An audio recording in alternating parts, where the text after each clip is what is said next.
Bonsoir à toi, c'est l'apprenant et bienvenue dans ce nouveau podcast. Dans ce nouveau podcast, nous allons traiter du cautionnement. Tout d'abord, commençons par poser les bases, c'est-à-dire les fondamentaux. Le cautionnement fait partie d'un ensemble qu'on appelle le droit des sûretés. Et qui dit sûreté dit garantie. Donc les sûretés, ce sont les garanties.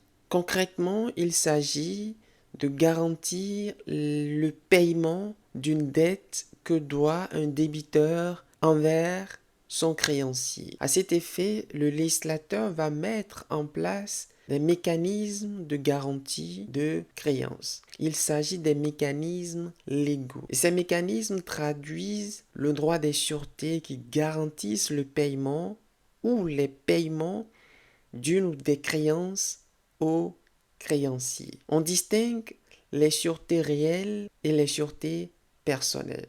Une sûreté est caractérisée de personnelle car l'action de paiement qui en découle s'exerce sur une personne, c'est-à-dire la caution. Et la sûreté réelle est caractérisée de réelle car l'action qui en découle s'exerce sur un bien. Plus concrètement, la distinction entre les sûretés personnelles et les sûretés réelles se traduit par l'opposition entre les droits réels et les droits personnels. Le Code civil français distingue trois types de sûretés personnelles. D'abord, en premier lieu, nous avons le cautionnement.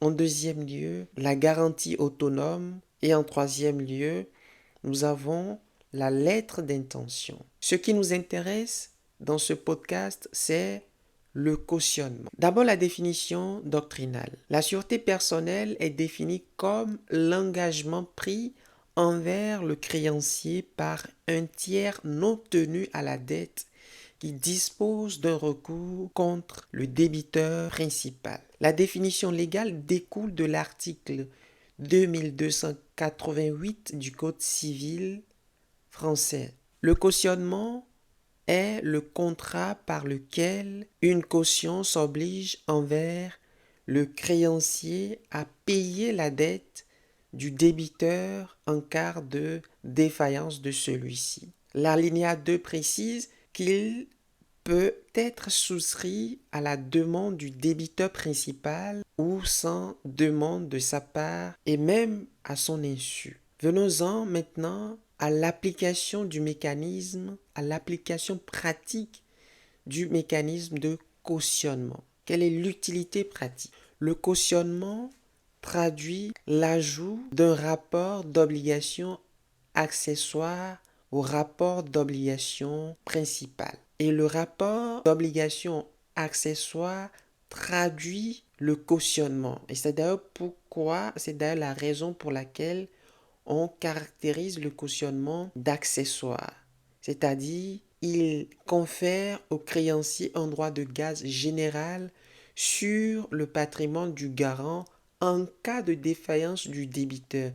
Donc, le créancier qui est titulaire d'une sûreté personnelle dispose donc de deux débiteurs.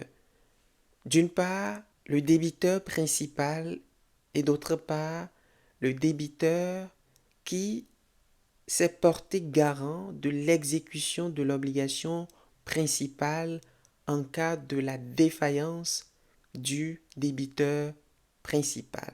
Donc pratiquement, en cas de défaillance du débiteur principal, soit il n'exécute pas l'obligation, soit s'il n'exécute pas l'obligation à laquelle il est tenu envers le créancier, ce dernier pourra actionner en paiement le garant au titre de l'engagement accessoire auquel il a souscrit. Voilà, ce sera tout. N'hésite pas à partager ce contenu avec ceux et celles qui seront intéressés. Merci et à la prochaine.